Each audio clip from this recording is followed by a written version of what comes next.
যুদ্ধ, সংঘাত, আর্থিক সংকটে কখনো উন্নত জীবনের আশায় লাখ লাখ টাকা খরচ করে, কখনো আবার পরিবার নিয়ে প্রাণে বাঁচতে অভিবাসী আর শরণার্থী হন লাখ লাখ মানুষ। ইউক্রেনে রাশিয়ার সেনা অভিযান, আফ্রিকার দরিদ্রপীড়িত বিভিন্ন দেশের সংঘাত, এমনকি ইসরায়েলি আগ্রাসন সহ নানা কারণে ২০২৪ সালে রেকর্ড সংখ্যক মানুষ অভিবাসী আর শরণার্থী হয়েছেন। জাতিসংঘের আন্তর্জাতিক অভিবাসন সংস্থা IOM এর মে মাসের প্রতিবেদন বলছে, ২ দশক আগে ২০০০ সালে বিশ্বব্যাপী অভিবাসী আর শরণার্থী হয়েছিলেন ১৫ কোটি মানুষ। ২০২৪ সালে এসে এই সংখ্যা দ্বিগুণ বেড়ে দাঁড়িয়েছে ৩০ কোটি।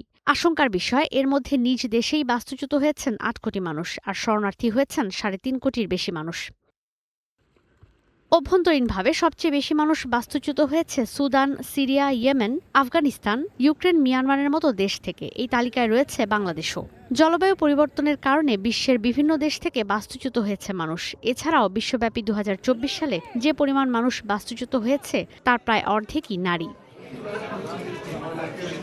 তবে একই সময়ে এই অভিবাসন বিশ্ব অর্থনীতিতে নতুন মাত্রা যোগ করেছে। উল্লেখযোগ্য হারে বেড়েছে রেমিটেন্সের প্রবাহ। ২০২৪ সালে সারা বিশ্বে রেমিটেন্সের প্রবাহ ছিল $৯০,০০০ কোটি। এর মধ্যে $৬৮,০০০ কোটি প্রবাহিত হয়েছে নিম্ন ও মধ্য আয়ের দেশে। ভারতে রেমিটেন্স এসেছে সবচেয়ে বেশি।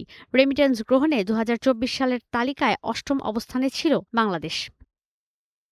এদিকে ২০১০ সাল থেকে ২০২৪ সাল পর্যন্ত সারা বিশ্বে সর্বোচ্চ $১০৩ বিলিয়ন রেমিটেন্স গেছে যুক্তরাষ্ট্র থেকে। রেমিটেন্স প্রেরণে ২ দশকের বেশি সময় ধরে দ্বিতীয় অবস্থান ধরে রেখেছে সৌদি আরব। ঈশিতা ব্রহ্ম, স্টার নিউজ।